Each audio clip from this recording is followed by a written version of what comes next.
Hey there, John Murphy from the Citrus County Chronicle, and we are here at Comfort Keepers, and I'm with owner Galen Spinka, who is going to share with us a little bit about the truth behind healthcare. Thank you, John. As we age, things start to go a little bit awry at the house. First thing is dad goes get somebody to mow the grass, take care of the house.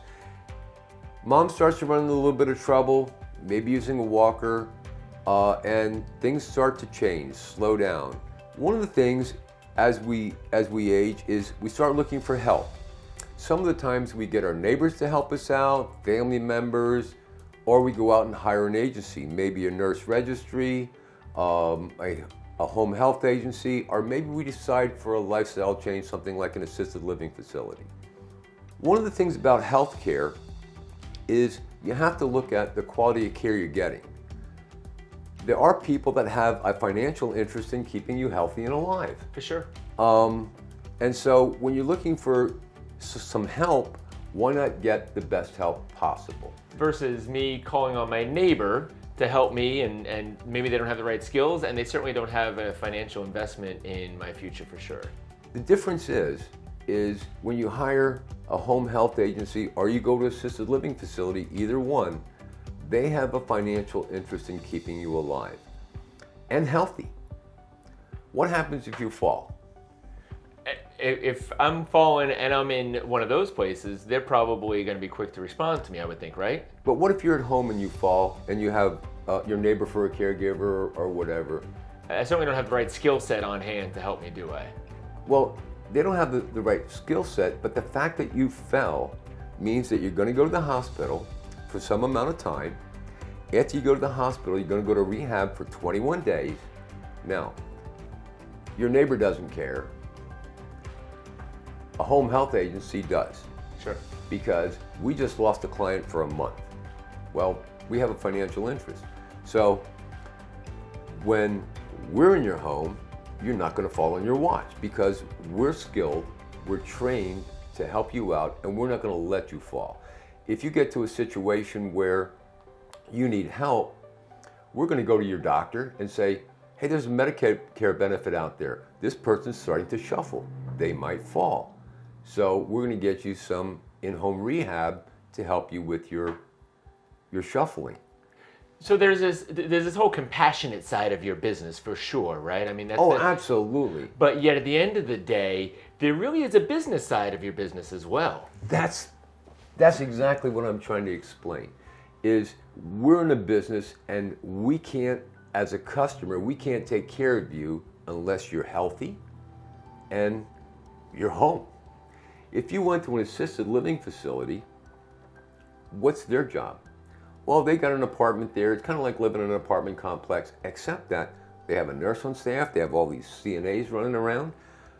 Every day they're checking your temperature. Every other day they're doing your blood pressure. They need you to be healthy and stay in that building. If you're not, they got to find a replacement. And that's not as easy as you think. Yeah. So again, they're trying to make sure that you're mobile, you're healthy. Now, when you go to an assisted living facility, are you eating at McDonald's? Are you eating at a restaurant? No, you're eating in their facility. They have great chefs, but all the food's healthy. They're not going to let you eat the stuff that's going to degrade your health. Same thing with home health. Once we're in the home, you're not running out to the restaurant every night for food. We're making the same food you ate before. In fact, with Comfort Keepers, we want the woman of the house to at least give us a recipe so that at the end of the day, you're eating your meatloaf. We can make meatloaf, but if the wife helps make, maybe cut up the veggies or whatever, she can help prepare the meal.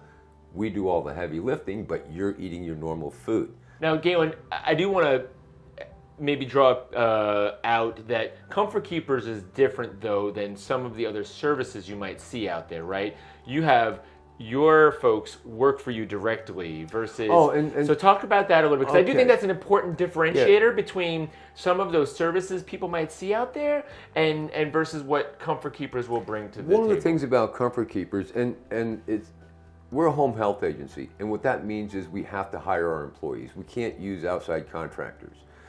A nurse registry is all about just getting a CNA a job. You pay the CNA, you own the CNA. In my company, it's different. We train our people in observation so that as your condition changes, we know. So Galen, how does hospice care work into all of this? Oh, hospice is one of the biggest misnomers there is. Hospice gets paid for every day they keep you alive. They're like every other agency that works for money. They have to keep you alive. So the concept of you going to hospice and dying within 3 days, it's because you went to hospice too late. Because they really want you 6 months ahead of time. They want to take care of you. They want to keep you alive because that's the only way they get paid. So again, we use hospice all the time. It's an additional benefit. They provide an incredible service. And when it's that time in your life, we recommend bringing hospice in for all the benefits. It's an incredible organization. So Galen, you've answered a lot of questions here today, but folks out there are going to have more questions. How do they get in touch with you? It's very easy. 352-726-4547. Just give us a call.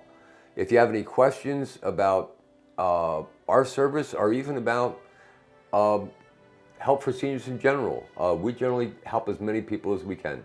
So just give us a call and hopefully we can get you settled where you need to be.